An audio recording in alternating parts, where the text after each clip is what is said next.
My husband married another woman, in the same nursing home where I placed him, while I was still legally his wife.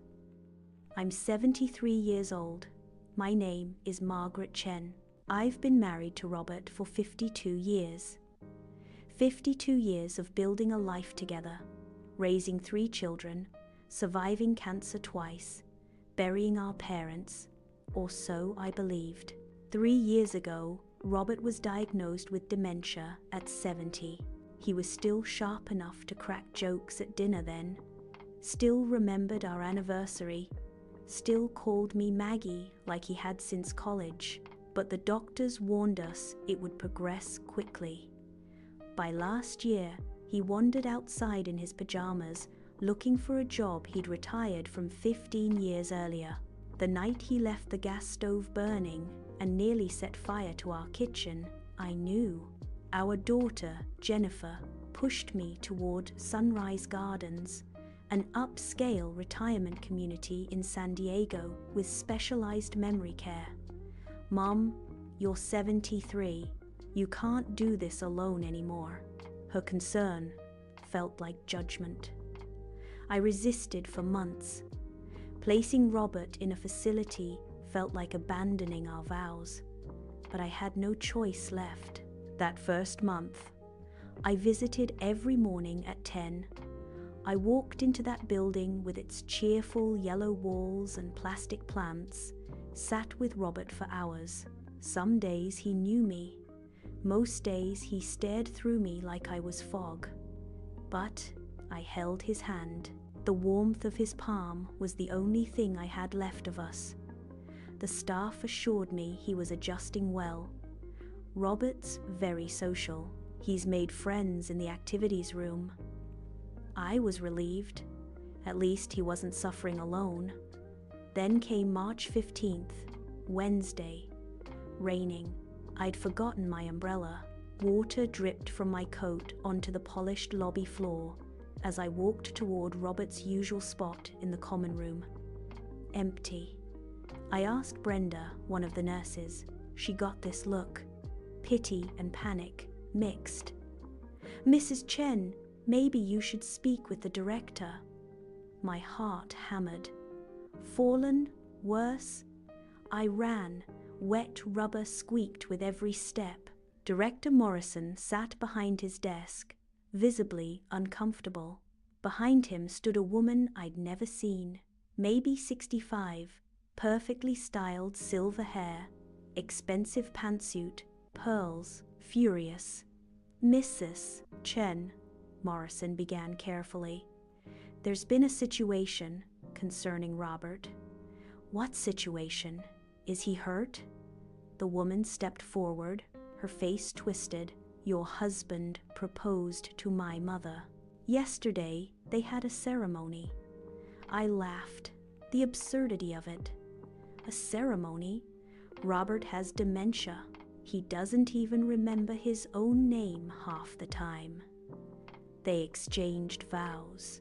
She shoved her phone toward my face. "Look." The screen blurred.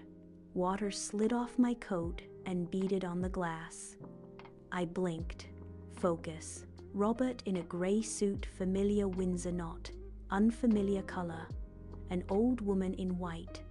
Their hands threaded. A banner behind them, neat block letters. "Congratulations, Robert and Dolores." I reached for the desk. My knuckles whitened. Something in them made a small, brittle sound. "We're still married," I said quietly. "Legally married." Morrison cleared his throat. "Mrs. Chen, please understand, many memory care residents form attachments. It's not uncommon for them to forget their previous lives and develop new relationships." "Relationships?" My voice was rising now. "He's my husband. We've been married for 52 years. You let him have a wedding ceremony with another woman while I visited him every single day?" The woman, Patricia, I later learned, crossed her arms. "My mother is also a widow. She has dementia too. They found comfort in each other. You can't expect us to keep them apart because of some paperwork from a life he doesn't even remember. Some paperwork. 52 years reduced to paperwork. Morrison tried to placate me. It's not legally binding, but if we separate them now, he searched for a softer word and failed. It could traumatize both residents. We prioritize person-centered care and resident autonomy. Autonomy? I couldn't breathe. What about me? I'm his wife. I demanded to see Robert immediately. They led me down the corridor to Dolores's room, bigger than Robert's. Better furniture. Through the window, I noticed the plaque on the wall outside. Recreation Wing, donated by the Torres family. Torres, Dolores's last name. Inside, they sat on a floral couch, hands intertwined, watching television like any married couple. I pushed the door open. Robert looked up, those blue eyes I'd loved for half a century. Blank, no recognition. His eyebrows twitched for just a second, like his brain was searching for something it couldn't find. Then nothing. Robert, it's me, Margaret, your wife. We've been married for 52 years. He smiled politely, the way you'd smile at a stranger on an elevator. I'm sorry, miss. You must have me confused with someone else. This is my wife, Dolores. Dolores patted his hand protectively. On her lap sat a small silver frame, an old photograph of a different man. Her real husband, I realized later. Who is this woman, dear? My knees buckled. A nurse caught me before I hit the floor. The following weeks became what my lawyer called uncharted territory. Jennifer wanted to sue the facility. My son, Thomas, thought differently. He stood in the lobby one afternoon, saying nothing, just taking my coat and folding it over his arm like that settled something. Dad doesn't know any better, Mum. He's gone. But Robert wasn't gone. He was living a different life, with a different wife. In the same building, I hired a lawyer. We discovered 12 other residents at Sunrise Gardens had formed relationships despite existing marriages. No capacity assessments were documented before any of the ceremonies. The facility called it honoring resident autonomy. My lawyer called it negligence and exploitation of vulnerable adults. We learned something else. Staff members looked away when we asked about Dolores's room assignment. Someone delayed returning our records request. Small things that added up. Dolores's family had been donating to the facility for years. That recreation wing, that plaque, that explained the bigger room, the premium care, the looking the other way. In April, Morrison called. Robert had fallen, fractured his hip, likely the femoral neck. They'd taken him to the hospital. I rushed there, only to find Dolores already in his room, holding his hand while he drifted in and out of consciousness. Spouse? The nurse asked routinely. Dolores lifted her hand first. I went for the zipper. It snagged. Plastic sleeves rasped. Paper slid free. Marriage certificate. My name, next to his ink, thinned by time, still binding. I'm his wife, I said. True, impossible, both. The nurse looked confused. The hospital bracelet said, Emergency contact, Sunrise Gardens. Beneath it, Dolores's name. I had to show legal documentation to prove I had the right to make medical decisions for my own husband. Dolores actually argued with the doctors. She insisted she was his real wife, because that's what matters to Robert now. Robert survived the surgery, but his dementia accelerated. Within weeks, he couldn't walk, couldn't feed himself, couldn't form complete sentences. And through everything, Dolores played the grieving spouse while I stood on the sidelines of my own marriage. Our 53rd wedding anniversary came in May. I visited that afternoon with flowers, like always. As I walked toward his room in the advanced care unit, laughter bled into the hall. Through the window, I saw Patricia feeding Robert cake, slow and bright, as if teaching a child the Sunday. I opened the door. "What's going on?" Patricia barely glanced at me. "It's Robert and Mom's 1-year dating anniversary. We're celebrating." 1 year. They'd been together nearly as long as he'd been at the facility. While I was still visiting, still hoping, still being his actual wife, he'd built an entire relationship with another woman. Robert looked up, blue eyes clean of me.